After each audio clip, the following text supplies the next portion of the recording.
જય માતાજી, કેમ છો બધા? તમારા બધાનું ખૂબ જ સ્વાગત છે મારી ચેનલમાં। આજે આપણે ઘઉંના લોટમાંથી અને ઘરમાં રહેલા મસાલામાંથી એકદમ નવી જ રીતે ખૂબ જ ટેસ્ટી અને ચટપટો નાસ્તો બનાવશું। આ નાસ્તામાં તમને આલુ પરોઠા, સમોસા, કચોરી બધાનો સ્વાદ આવશે અને બનાવવામાં તો એકદમ સરળ છે।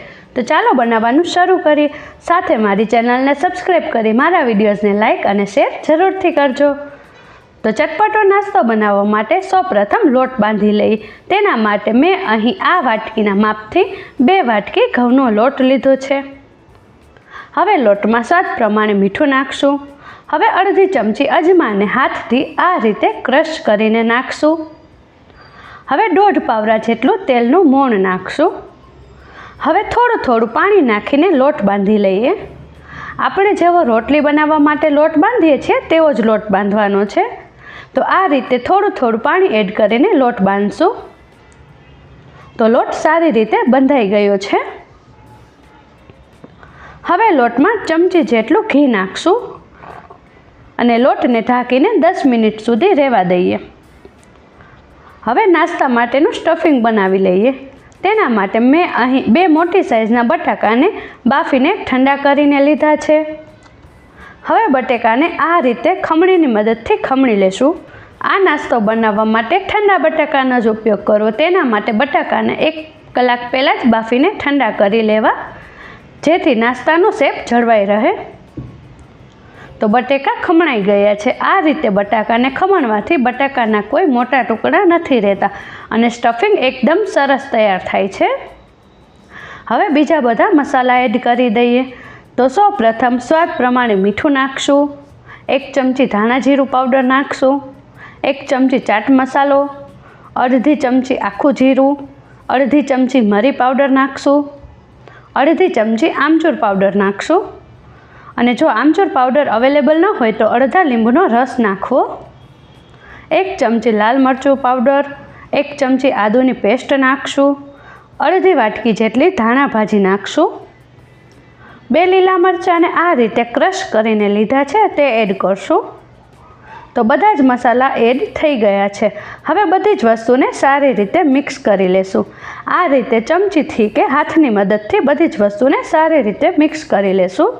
તો નાસ્તા માટેનું સ્ટફિંગ તૈયાર થઈ ગયું છે। હવે આપણે જે લોટ બાંધીને રાખ્યો છે તે લઈ લઈએ। તો લોટને સારી રીતે કૂણવીને સોફ્ટ કરી લઈએ। તો લોટ કૂણવાઈ ગયો છે। હવે નાસ્તો બનાવવા માટે લોટમાંથી આ રીતના મોટી સાઇઝના લુવા બનાવી લઈએ। તો બધા જ લોટમાંથી આ જ સાઇઝના લુવા બનાવી લેશું।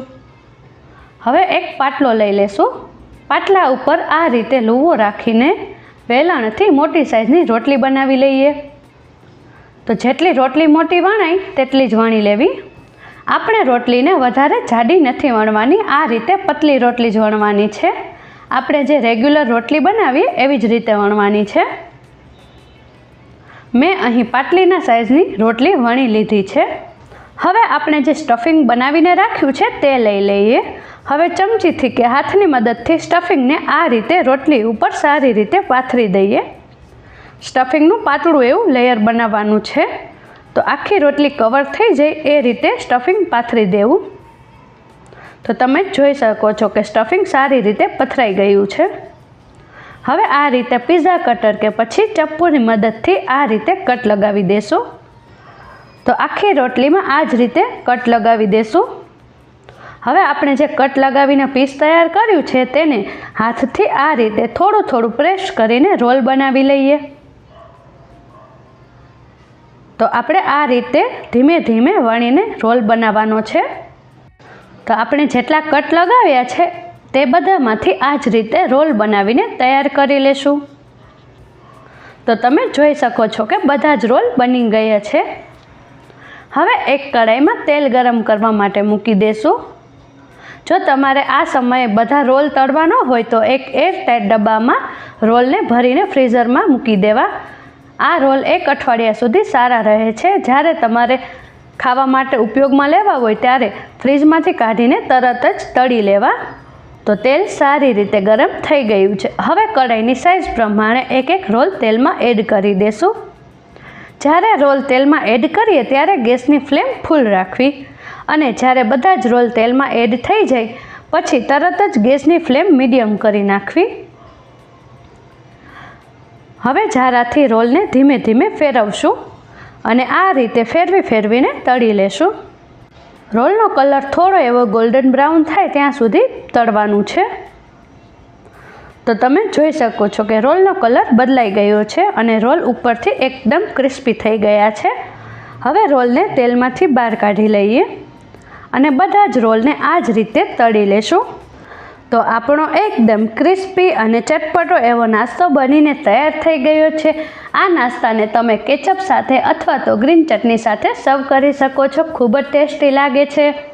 બાળકોના સ્કૂલના ટિફિન માટે કે પછી સાંજના નાસ્તા માટે આ નાસ્તો બનાવી શકો છો. બનાવવામાં પણ એકદમ સરળ છે અને ઘરમાં રહેલા મસાલામાંથી જ આરામથી આ નાસ્તો બનીને તૈયાર થઈ જશે. જ્યારે તમે મારી રેસિપીમાંથી કોઈ પણ રેસિપી બનાવો ત્યારે મને કમેન્ટ કરીને જરૂરથી જણાવજો કે તમારી વાનગી કેવી બની. મારી આજની રેસિપી જો તમને પસંદ આવી હોય તો મારી ચેનલને લાઈક, શેર અને સબસ્ક્રાઇબ કરવાનું બિલકુલ ના ભૂલતા. ફરી મળીશું એક નવી જ રેસિપી સાથે. આવજો.